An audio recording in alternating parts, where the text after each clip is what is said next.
A very good morning to all of you. Welcome to your next class. So today we are going to start a new chapter. The chapter and the name of the chapter is Plant Kingdom. तो आज हम आपका नया chapter number 3 plant kingdom को start करने जा रहे हैं. ठीक है.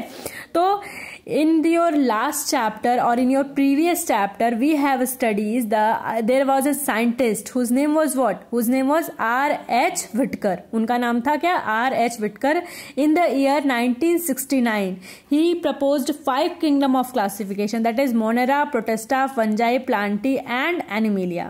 ठीक है. तो in this chapter R.H. Whittaker separated kingdom fungi, और उन्होंने ऐसे भी सेपरेट किया कि जिनके पास सेल वॉल है, members having like Monera having cell wall, Protista having cell wall.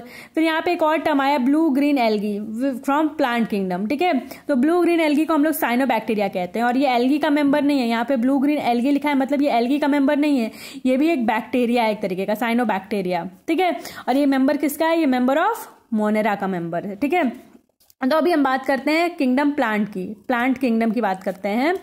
तो कैसे कैसे ऑर्गेनिज्म को हम लोग प्लांट किंगडम में रखते हैं. तो देखिए, प्लांट किंगडम में we are placed organism like they are multi cellular in nature, eukaryotic, having chlorophyll containing means they are autotrophic in nature, they are able to produce their food by themselves. Okay. तो in this chapter we are going to discuss we are going to discuss or describe all these characters like algae, bryophyta, pteridophyta, gymnosperm and angiosperm. हम इन 5 characters को algae, bryophyta, pteridophyta, gymnosperm और angiosperm को plant kingdom में पढ़ने जा रहे हैं. ठीक है.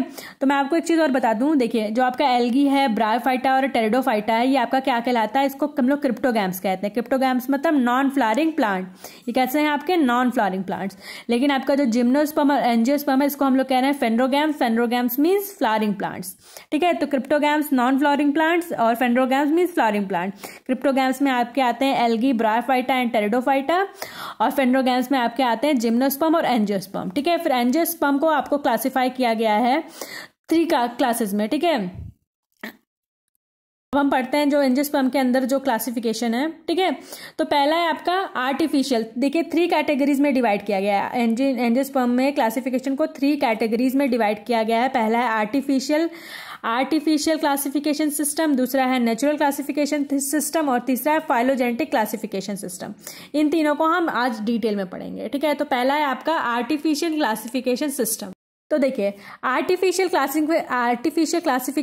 Classification system which are mainly based on the morphological character. जो आर्टिफिशियल क्लासिफिकेशन सिस्टम है वो किस पे बेस्ड होता है? Morphological character. मॉर्फोलॉजिकल कैरेक्टर में क्या क्या आता है? Habitat, colour. ठीक है. ये आपका कलर है. ठीक है. Habitat, colour, number of leaves and shape of the leaves. Okay.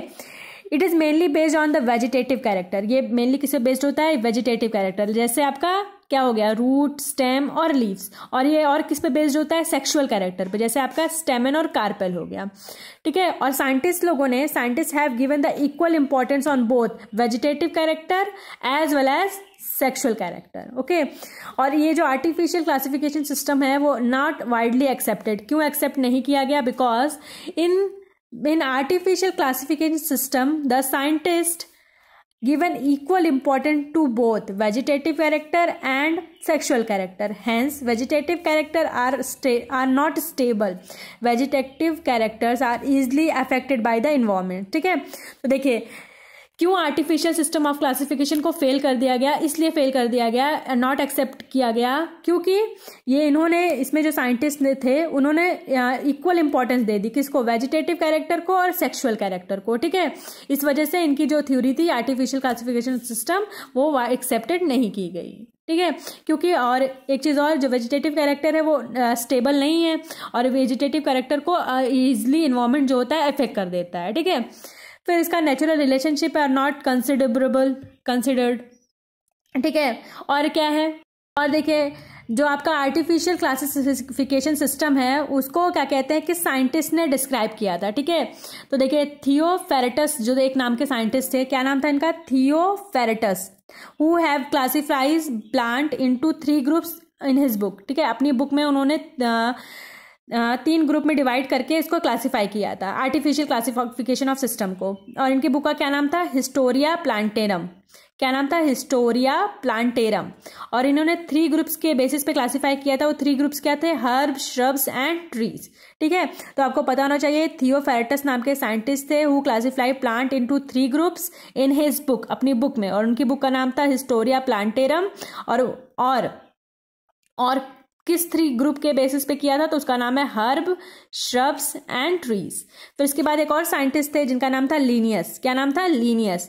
Based on the sexual character, और ये सेक्सुअल कैरेक्टर के बेसिस पे इन्होंने क्लासिफाई किया था plant into 24 group in his book. अपनी प्लांट को 24 ग्रुप में, कितने, 24 ग्रुप में अपनी बुक में। और इनकी बुक का क्या नाम था, स्पीसीज प्लांटेरम। और इनकी बुक का नाम था स्पीसीज प्लांटेरम। तो ये बात हो गई हमारी आर्टिफिशियल क्लासिफिकेशन सिस्टम। नेक्स्ट अभी हम बात करते हैं नेचुरल क्लासिफिकेशन सिस्टम। तो natural classification system based on the natural relation among the organism are said to be natural classification. तो ये आपकी डिफिनेशन है नेचुरल क्लासिफिकेशन की, the classification based on the natural relationship among the organisms are said to be natural classification। ठीक है, तो इसमें external feature और इंटरनल फीचर्स दोनों है। तो इंटरनल फीचर्स में आपका है ultra structure, anatomy, embryology, phytochemistry.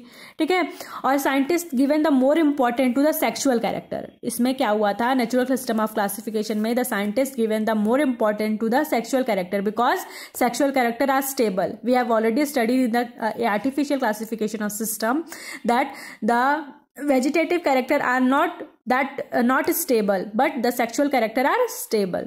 Evolutionary relationship are not considered। फिर इसको किसने एक्सप्लेन किया था, तो George Bentham and Joseph Dalton Hooker. तो बेंथन एंड हुकर, इनको शॉर्ट में बोलते हैं, बेंथन और Hooker given the natural system of classification on his book. The book name is Genera Plantarum book. इनकी बुक का क्या नाम था, जनरल प्लांटेरम बुक। तो नेचुरल सिस्टम ऑफ क्लासिफिकेशन किसने दिया था, George Bentham and Joseph Dalton Hooker ने। ओके, फिर नेक्स्ट आपका थर्ड वन है फाइलोजेनेटिक क्लासिफिकेशन सिस्टम। थर्ड क्या है, फाइलोजेनेटिक क्लासिफिकेशन सिस्टम। तो the classification based on the evolutionary relationship between the various organism is known as phylogenetic classification system. तो ये आपकी definition, the classification based on evolutionary relationship between the various organism is known as phylogenetic classification. और he can recognized by the primitive character and the advance character. Organism which belong to the same taxa having common ancestor. उनके इसको किसने describe किया था, angler and plantar ने। ठीक है, तो ये हो गया आपका artificial classification, natural classification and phylogenetic classification. और अब हम बात करते हैं न्यूमेरिकल टेक्सोनॉमी। ठीक है, तो ये सारी भी आपके बुक में इंट्रोडक्शन पार्ट में डिस्क्राइब किया गया है। तो हम एक बार देख लेते हैं क्या होता है numerical taxonomy. So it is based on the observable character by using computer knowledge. It is based on observable character by using computer knowledge। okay, तो साइंटिस्ट असाइन साइंटिफिक नंबर, ठीक है, scientist assign specific number and specific code to all observable character. Scientist लोगों ने क्या किया था, एक specific number, एक स्पेसिफिक कोड दे दिया था जितने भी ऑब्जर्वेबल कैरेक्टर थे। क्योंकि और ये जो ऑब्जर्वेबल कैरेक्टर थे उनको कहाँ पे फीड किया गया था, the data of all observable character are processed in the computer. The data of all character processed in the computer. जो कोड और जो साइन दिया गया था, जो नंबर दिया गया था, वहाँ वो डाटा कहाँ पे स्टोर कर दिया गया था, कंप्यूटर में। तो each character are equal importance. Each character we have given as equal importance. और क्या है, देखिए, at the same type hundreds of species are possible to study classify organisms into different groups। ठीक है, इससे क्या फायदा हुआ, इससे हमें ये फायदा हुआ कि डिफरेंट मतलब more than 100 character are possible to study and classify organisms into different groups। फिर आपका दूसरा टर्म जो दिया है वो क्या है, साइटोटैक्सोमी। ठीक है, classification based on cytological information. ऐसी मतलब इन्फॉर्मेशन जो बेस्ड हो किस पे, cytological information like chromosome number, chromosome structure and chromosome behaviour are said to be cytotaxonomy. जो इन तीनों कैरेक्टर के ऊपर बेस्ड हो, मतलब क्या है, साइटोलॉजिकल इन्फॉर्मेशन के ऊपर बेस्ड हो। इन तीनों के साइटोलॉजिकल इन्फॉर्मेशन में आपका क्या आता है, क्रोमोजोम नंबर, क्रोमोजोम स्ट्रक्चर और क्रोमोजोम बिहेवियर। तो आपका वो क्या कहलाता है, वो आपका साइटोटैक्सोनॉमी कहलाता है। नेक्स्ट है आपका chemotaxonomy. Classification based on phytochemical data, that means chemically constituent of the plant, ठीक है, which is are said to be chemotaxonomy. तो ये आपका इंट्रोडक्टरी पार्ट हो गया चैप्टर का। नेक्स्ट डे हम लोग स्टार्ट करेंगे एल्गी को।